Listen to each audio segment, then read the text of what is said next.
Alright guys, today I wanted to show you the Veise model VE027 smart lock. So that's this guy right here.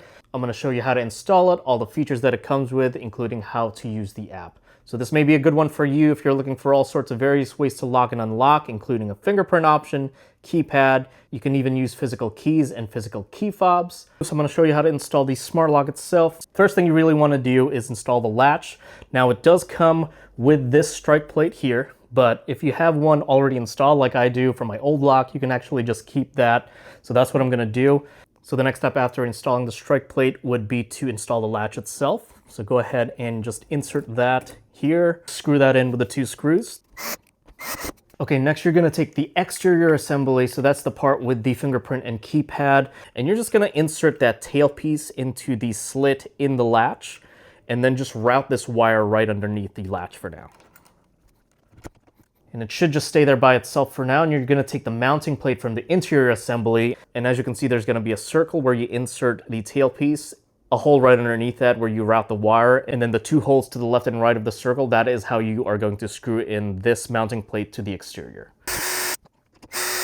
All right, next you're going to take that interior assembly with the thumb turn, and you're just going to connect the wire first. You'll see red markings so you know which way it goes in. And then you would stick the tailpiece into the blue slit in the middle. Next, just go ahead and remove the cover, and you'll see two holes there in the battery compartment, and then one right below the thumb turn, so you can just go ahead and screw in the three little screws to attach everything together. All right, now you can do just a quick check to make sure everything's working fine. Looks like that's good to go. And then lastly, you would just go ahead and insert the batteries. All right, so that completes the physical installation. Now you can download the app and start adding users, codes, fingerprints, and whatnot. So I'll show you how to do that now. All right, guys, so here's a look at the app. So as you'll see, front and center on the home screen there is the big circle that you can use to lock and unlock the lock. So you just tap on it. Same thing to unlock. And then you have various options underneath. So the activities button is going to show you a history of the locking and unlockings and the method that was used. And then next to that is going to be the PIN code. And then you're going to have various options here. So permanent would be good for family members, of course. Recurring is essentially a code that can only be used on certain days and times. So you can set a schedule for those PIN codes, both the time and the specific days. The duration option might be good if you're operating Airbnb. So you can set, say, a PIN code for a certain week. And then you do have that one-time option, good for housekeepers, for example. It's actually going to generate a code for you that's going to be good just for the day, and then it will disable itself afterwards. All right, next to the PIN code option is the fingerprint. This is how you would add fingerprints. So if you click on Add Fingerprint, you essentially go ahead and take your finger and touch the sensor 8 times. So let's click Next. All right, so I'll go ahead and do that. Then you just give it a name, fingerprint 1, click Complete, and you are done. Next to fingerprint is card. So this is referring to the key fobs. So I've already added the first one. And again, you just click on that plus sign, click next, and you essentially take that card right up to the keypad. And then that is how you register it. And then finally, the settings option. This is where you can change the device name. You can turn auto lock on and off. You can go as short as 10 seconds and you can drag it all the way up to 3 minutes.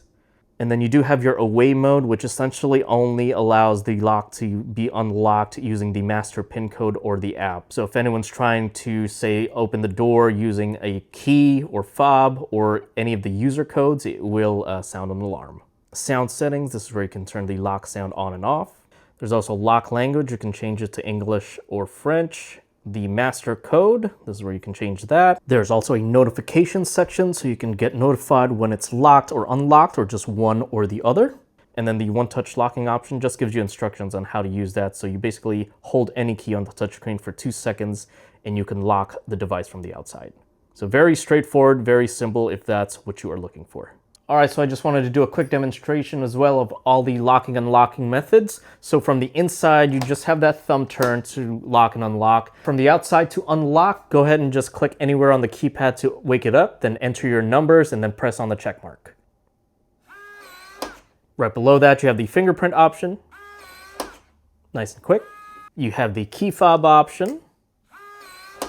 And then you have the physical keys, both for unlocking and locking. All right, so to lock from the outside, other than the keys, you can use the fingerprint option. And as we saw in the app, you can just press anywhere for 2 seconds and that'll lock it as well. All right, guys, so I hope that helps you understand how this works and whether it's going to be right for you, so definitely check it out today.